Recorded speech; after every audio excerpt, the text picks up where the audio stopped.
Welcome, brothers and sisters. This day is a day that not everything cooperates, so I have to redo the early bird uh, book reading that I did early this morning.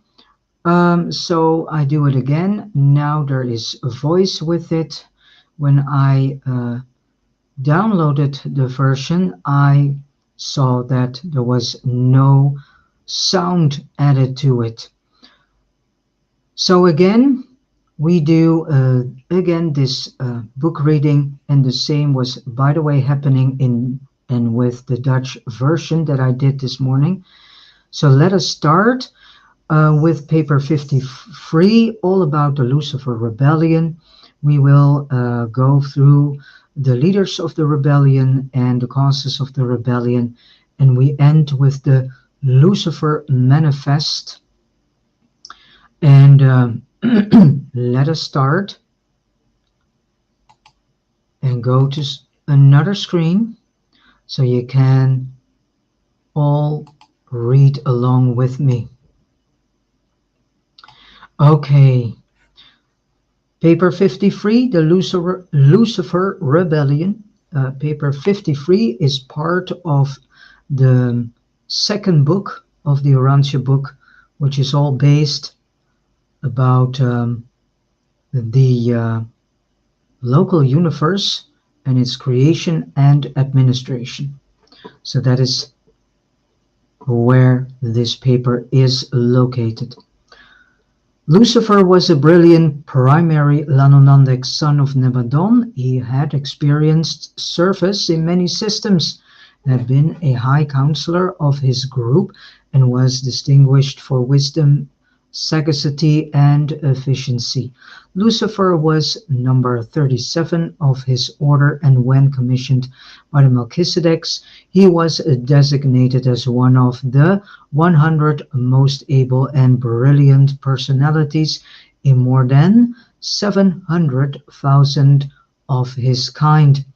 From such a magnificent beginning, through evil and error, he embraced sin and now is numbered as one of the 3 system sovereigns in Nebadon who have succumbed to the urge of self and surrendered to the sophistry of spurious personal liberty and rejection of universe allegiance and disregard of fraternal obligations, blindness to cosmic relationships.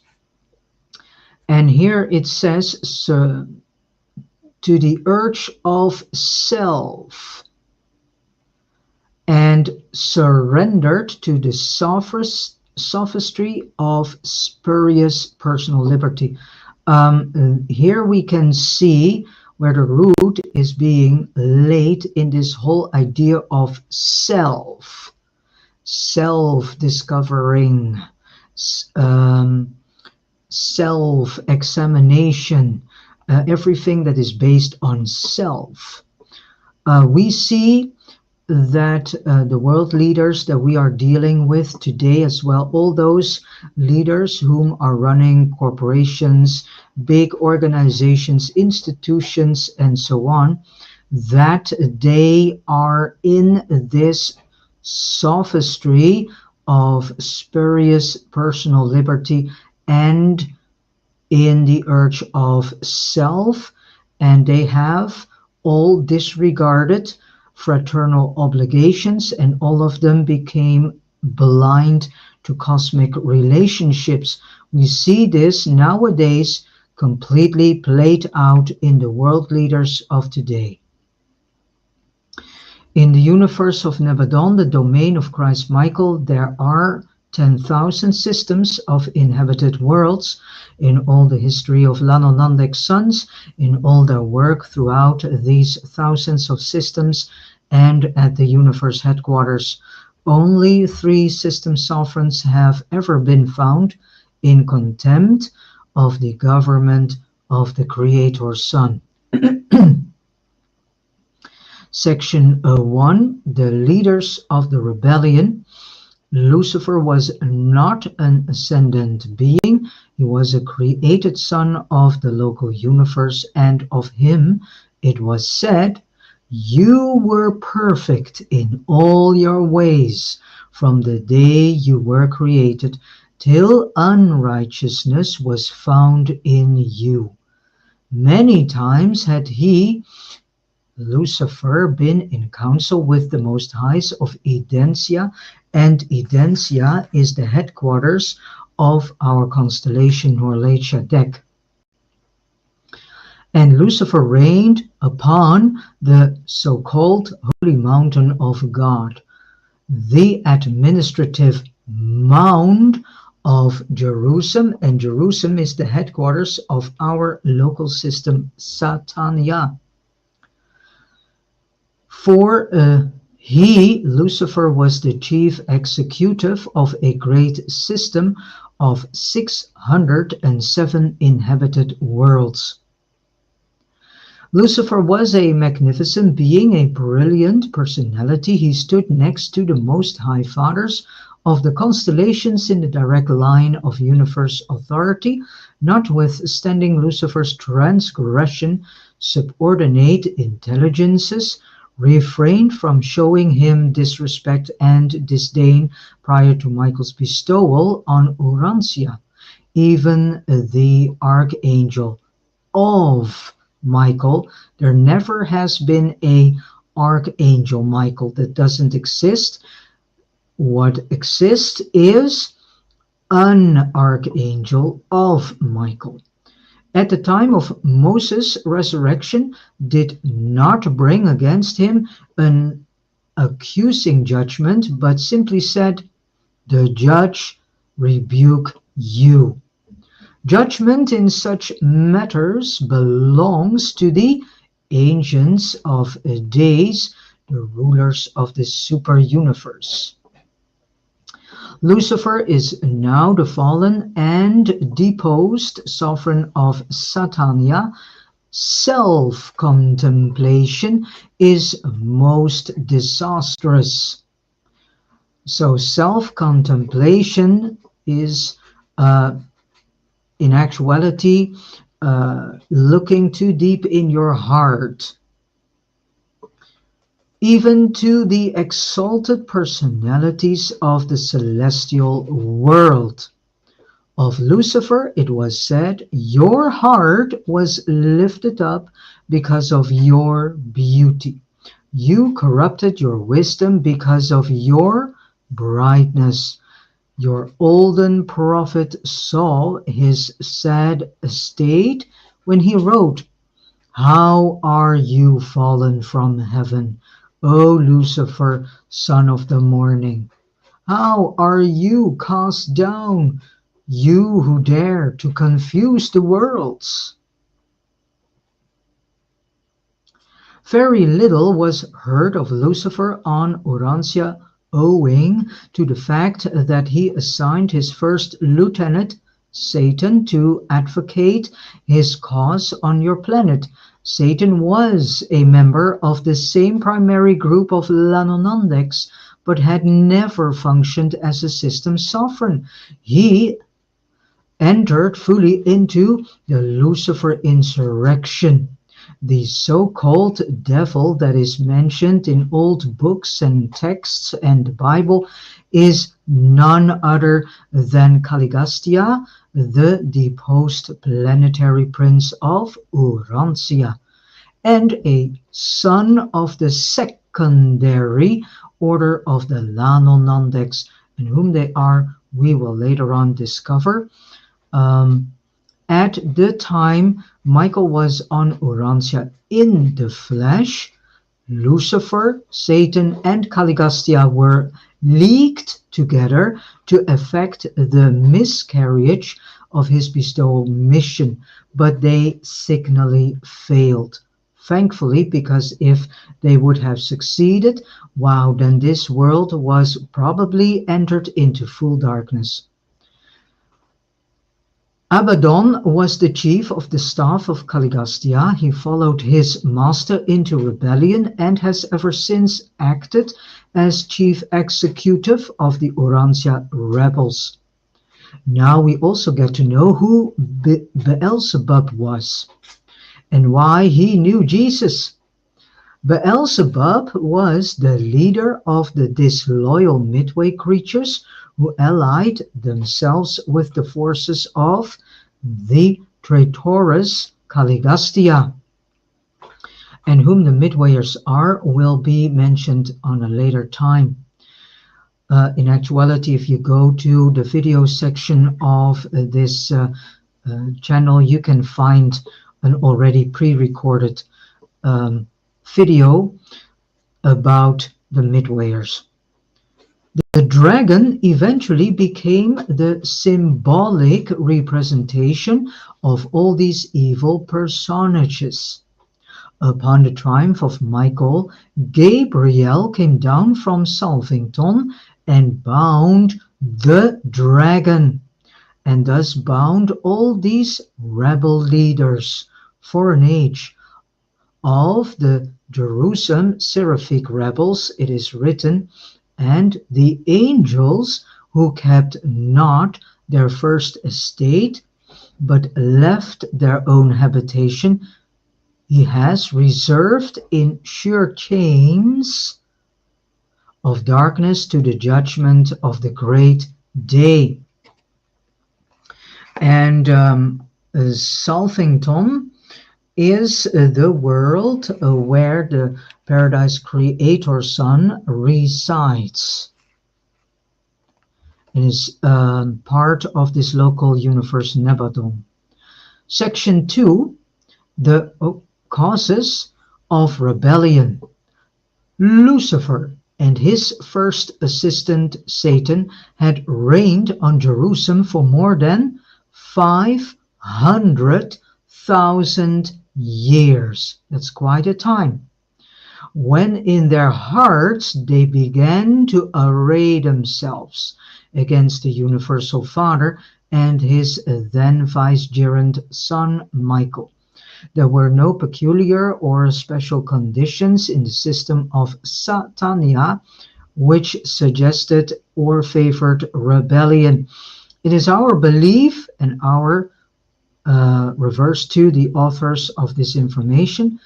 It is our belief that the idea took origin and form in Lucifer's mind, and that he might have instigated such a rebellion no matter where he might have been stationed. Lucifer first announced his plans to Satan, but it required several months for Lucifer to corrupt the mind of Satan and thus corrupt the mind of his able and brilliant associate.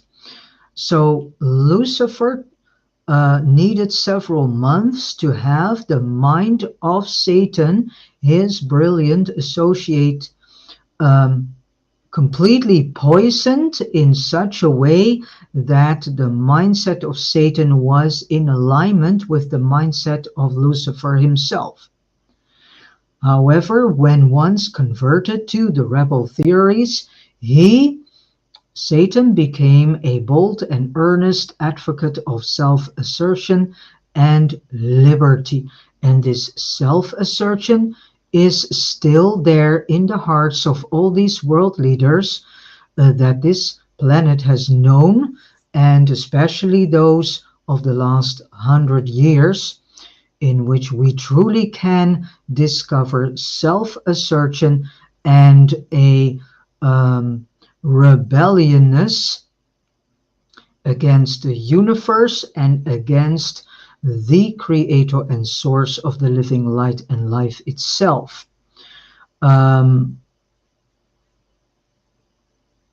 No one ever suggested rebellion to Lucifer. The idea of self-assertion in opposition to the will of Michael and to the plans of the Universal Father as they are represented in Michael had its origin in his own mind. So in the mind of Lucifer, his relations with the Creator Son had been intimate and always cordial. At no time prior to the exaltation of his own mind did Lucifer openly express dissatisfaction about the universe administration, notwithstanding his silence for more than 100 years of standard time. The union of days on Salvington had been reflectivating to Uversa that all was not at peace in Lucifer's mind. And Uversa is the headquarters of Orvanton, which is super universe number 7, which this local universe Nebadon is part of, and thus this planet Urantia is part of. So we are part of a 7th super universe known as Orvanton.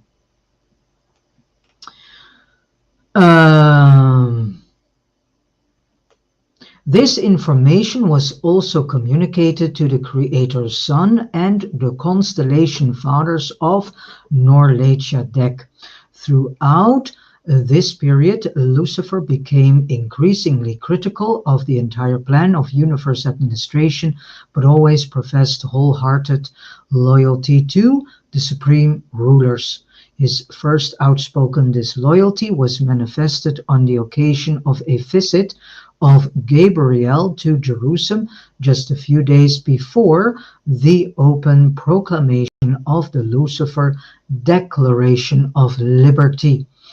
Gabriel was so profoundly impressed with the certainty of the impending outbreak that he went direct to Edencia to confer with the constellation fathers regarding the measures to be employed in case of open rebellion.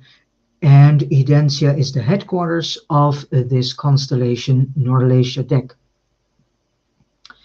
It is very difficult to point out the exact cause or causes which finally culminated in the Lucifer Rebellion.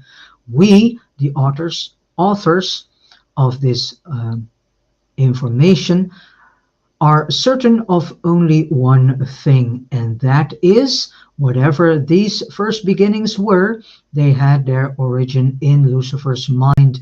There must have been a pride of self, and this pride of self is to be seen in all these world leaders of today and those before them, as well as in all these people that are running corporations, governmental institutions, and organizations. So there must have been a pride of self that nourished itself to the point of self-deception. And this is exactly what we see play out here in this world. There's a high level of self-deception going on. An enormous level of pride of self is going on. That is why we have such things as selfies. That is what psychology would refer to as malignant narcissism, sociopathy, and psychopathy. The leaders that we are dealing with nowadays are full of self-deception and pride, self-pride. And we need to see through that, and we need to stop listening to these people and voting on such people. So that Lucifer for a time really persuaded himself that his contemplation of rebellion was actually for the good of the system, if not of the universe. By the time Lucifer's plans had developed to the point of disillusionment, no doubt he had gone too far for his original and mischief-making pride to permit him to stop. At some point in this experience, he became insincere, and evil evolved into deliberate and willful sin. That this happened is proved by the subsequent conduct of this brilliant executive system sovereign. He was long offered opportunity for repentance, but only some of his subordinates ever accepted the uh, proffered mercy. The faithful of days of Edensia, on the request of the constellation fathers, in person presented the plan of Michael for the saving of these flagrant rebels, but always was the mercy of the Creator Son rejected, and rejected with increasing contempt and disdain. Now we go to the most important part of this paper 53, which is all about the Lucifer Rebellion, which is the Lucifer Manifesto.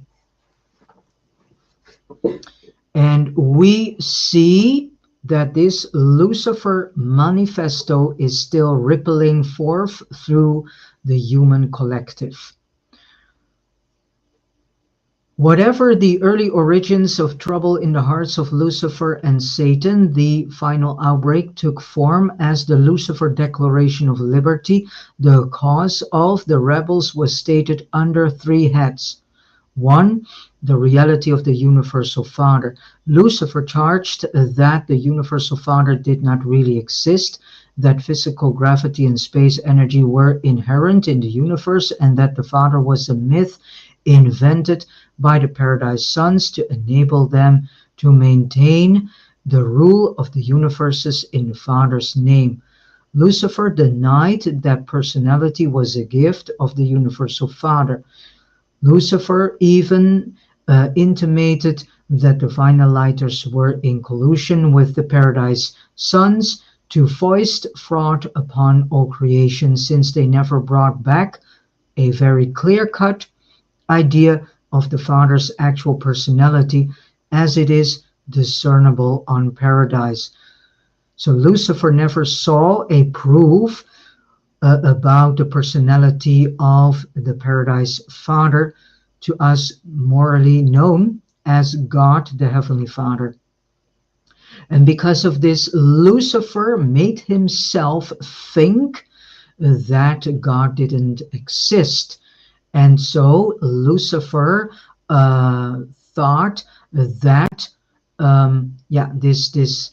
that the Paradise Sons had created this myth. But in actuality, Lucifer was all wrong with this. Lucifer, traded on reference as ignorance. The charge was sweeping, terrible, and blasphemous. It was this veiled attack upon the finalizers that no doubt influenced the ascendant citizens then on Jerusalem to stand firm and remain steadfast in resistance to all the rebels' proposals. And ascendant citizens, we are in actuality on the path of ascending to paradise, and eventually we also become part of this core of finalizers that eventually will reach paradise and thus the Father. And then the second part of this manifesto is the universe government of the Creator Son, Michael. Lucifer contended that the local systems should be autonomous. Lucifer protested against the right of Michael, the Creator's Son, to assume sovereignty of Nebadon in the name of a hypothetical Paradise Father and require all personalities to acknowledge allegiance to this unseen Father. Lucifer asserted that the whole plan of worship was a clever scheme to aggrandize the Paradise Sons. He was willing to acknowledge Michael as his creator father, but not as his God and rightful ruler. Most bitterly did Lucifer attack the right of the Ancients of Days. Foreign potentates, he called them, to interfere in the affairs of the local systems and universes. These rulers Lucifer denounced as tyrants and usurpers. Lucifer exhorted his followers to believe that none of these rulers could do aught to interfere with the operation of complete home rule if men and angels only had the courage to assert themselves and boldly claim their rights. Lucifer contended that the executioners of the Ancients of Days could be debarred from functioning in the local systems if the native beings would only assert their independence. Lucifer maintained that immortality was inherent in the system personalities, that resurrection was natural and automatic, and that all beings would live eternally except for the arbitrary and unjust acts of the executioners of the Ancients of Days. And then we go to the last part of this Lucifer Manifesto, point 3, the attack upon the universal plan of ascendant mortal training. And we, if we prefer so to go to paradise and are willing to walk this long path that will lead us to paradise, we also will experience this ascendant mortal training. Lucifer maintained that far too much time and energy were expended upon the scheme of so thoroughly training ascending mortals in the principles of the universe administration, principles which Lucifer alleged were unethical and unsound. Lucifer protested against the age-long program for preparing the mortals of space for some unknown destiny and pointed to the presence of the finaliter core on Jerusalem as proof that these mortals had spent ages of preparation for some destiny of pure fiction. With derision, he pointed out that the finaliters had encountered a destiny no more glorious than to be returned to humble spheres similar to those of their origin. Well, this is of course not true, because there is a destination. Everyone knows what the destination is, and that is paradise. Lucifer intimated that they had been debauched by overmuch discipline and prolonged training, and that they were in reality traitors to their mortal fellows, since they were now cooperating with the scheme of enslaving all creation to the fictions of a mythical eternal destiny for ascending mortals. Lucifer advocated that ascenders should enjoy the liberty of individual self-determination. Lucifer challenged and condemned the entire plan of mortal ascension as sponsored by the Paradise Sons of God and supported by the Infinite Spirit. And it was with such a declaration of liberty that Lucifer launched his orgy of darkness and death. And so can you imagine if Lucifer, Satan, and Caligustia succeeded to block Michael, whom we know better as Jesus, if they were successful in this, then this entire world would have become total evil and darkness. We see this evilness and darkness still around us and being outplayed as a ripple effect through the entire human collective, this will cease to exist as soon as many more people decide to walk the spiritual path that will lead them into new levels of becoming a more spiritual human being. And so, if we are going to walk that path and are able to control our animalisticness in us and have our emotions and thus self in control, then this darkness and evilness will cease to exist. All right, thank you so much for